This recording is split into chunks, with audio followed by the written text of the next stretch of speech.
Tokyo Jungle is a visceral and gruesome romp through the ruined streets of Tokyo, Japan. You take control of a plethora of animals, including dogs, cats, and, dinosaurs. Apparently the only thing keeping the lizard beasts extinct was the existence of humans. But questioning the realistic accuracy of a game like this is kind of missing the point. Let's start with the official game description, shall we? Everything is the enemy and only the strongest will survive. With over 50 playable animals to choose from, unleash your inner beast to hunt your way to the top of Tokyo's post-apocalyptic food chain. Whether in story or survival mode, you never know where your next meal will come from or the dangers you'll face, so be prepared for anything and everything. Tokyo Jungle is different, but in a very good way.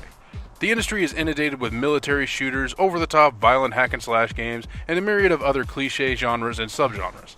So when something new comes along, it definitely deserves to be at least noticed by gamers, and Tokyo Jungle is one such instance.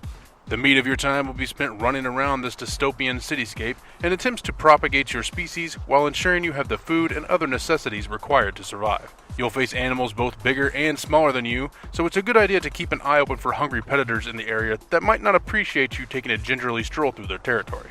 Getting blindsided by a vengeful crocodile can definitely lead to a few jump scares followed by an utterance of the "damn nature you scary."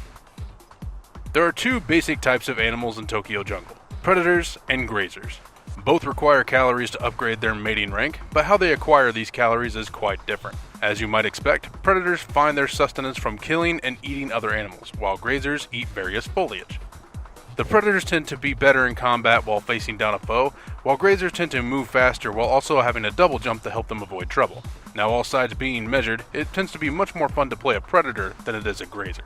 Other than just the general kill or be killed, you'll have to mark territory, breed, collect apparel to boost your stats, collect one-time use items, and accomplish specific goals. Now, if you accomplish a special goal for each animal, you'll unlock a new animal in survival mode. While we're on the topic of modes, there are two main modes available in the game. Survival mode, where you simply try to survive as long as possible, and story mode that largely feels like a slower, less interesting version of survival mode with a narrative shoehorned in. If you're really desperate to see a slightly more detailed explanation of what happened to the human race, story mode might be worth your time. Tokyo Jungle can be a lot of fun with its unique premise and quirky personality, but that's not to say it's without its warts. Just like looking at your high school prom date, some of these warts can be fairly hard to look past to see the beauty underneath. First and foremost, the camera is not adjustable at all. It's a fixed side view camera that often leads to the player running into dangerous foes simply because they were not visible until very near them.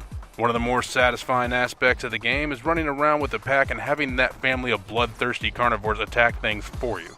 The problem is the attack button, triangle, must be held down for the pack to engage a target. This wouldn't be that big of a deal, but the current animal you are controlling attacks using the square button. Try holding a PS3 controller. Now try holding down the triangle button while pushing the square button. While it's not impossible by any means, it certainly doesn't feel natural. While Tokyo Jungle offers a myriad of animals, there really doesn't feel like a big difference from one predator to another. The same thing goes with grazers. They all control very similar and offer very little in the way of variety. If you played the mastiff, you played the wolf. If you played the gazelle, you played the axis deer, and so on and so forth. Now with those and a bunch of minor other annoyances aside, perhaps the most frustrating is the level design of the world itself. While it does take place in a compact city, the world could have benefited from having a much more open level design. Instead, areas consist mainly of tight corridors and circuitous routes, which can often lead to frustration when simply trying to get from point A to point B.